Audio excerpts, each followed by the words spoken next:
Well, the fiasco at Netball Australia has given a lot of people a satisfying dose of schadenfreude today. If you want to go woke, you better be prepared to go broke. And you don't get much broker than a sporting administration that is $11 million in debt and has just effectively turned down an offer of $15 million in free money over 4 years. In 1 weekend, Netball Australia has gone from having a path out of dire financial circumstances to the very real prospect of going broke within the next year. And all because one player wanted to go woke. Or did she? It all starts with this comment from pioneering West Australian mining magnate Lang Hancock.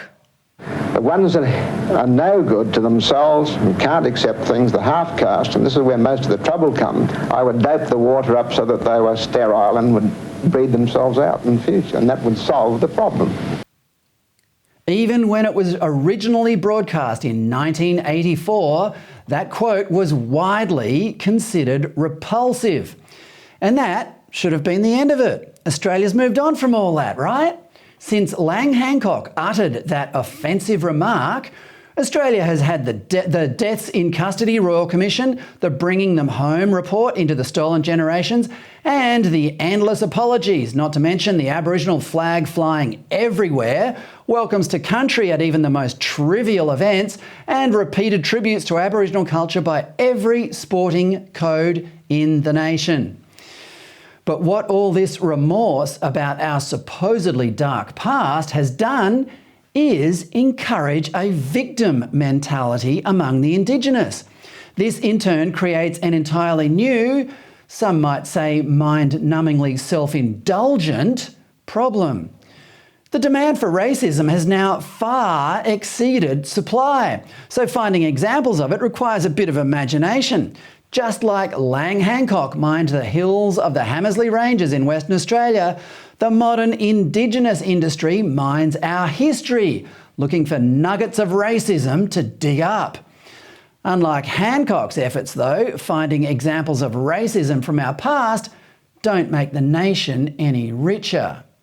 In fact, we are all poorer for the absurd fact that Hancock's racist comment from 40 years ago has somehow, unbelievably, scuttled the future prospects of one of Australia's most important sports administrations. To see where this really started, let's have a look at what ABC's 7:30 broadcast 2 weeks ago on October 11, celebrating the selection of Donnell Wallam to the Diamonds, the national netball team.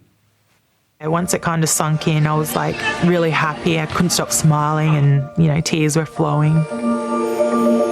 Me, I just couldn't stop crying, and I looked at her father and he was crying, and then the rest of the kids, they were saying, "Mum, stop it." I said, I can't. I'm so happy for her, very, very proud. So far, so good, right? Hardworking girl from a battler family finds her calling in sport, becomes professional when she gets signed up to a team in Leeds in the UK, and while she's there, gets called up to represent her country, bringing tears of joy from the parents who no doubt spent years as her main support team as she pursued her dream. This is the sort of story that makes sport so inspiring. What more does it need? Don't answer that, because the ABC has answered it for you. What this story needs is some racism. Being only the third First Nations athlete, to make it this far, it tells me, there are roadblocks, in the pathways we've got in place now. So I think what we can do is just really educate ourselves to see why we don't have these kids coming through, what's stopping them. What's stopping them? That's a bit of a loaded question, isn't it?